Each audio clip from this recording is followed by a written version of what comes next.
Bir şey diyeyim, birbirinizi sevin. Her gün birbirinizi kucaklayın, birbirinize hoş söz deyin, birbirinizi öpün, birbirinizin hatırına değmeyin. Çünkü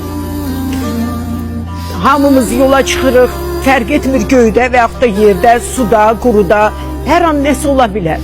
Ona görə hərdən birbirimizi xətrinə dəyəndə üzr istəməyi belə bacarın. Çünki həyat o qədər qısadır ki, səhər insanlar kimi dostluğun yanına dincəlməyə gedir, kimi iş dalınca gedir, kimi valideynini görməyə gedir.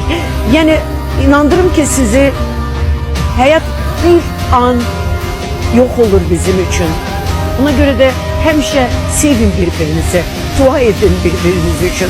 Bundan güzel hiç ne yoktu. Maddiyatı da koyduk, pulu da koyduk, varı da koyduk. Hiç kimi hiç ne yapamayacak bu dünyadan özüyle. İnandırım ki hiç ne yapamayacak.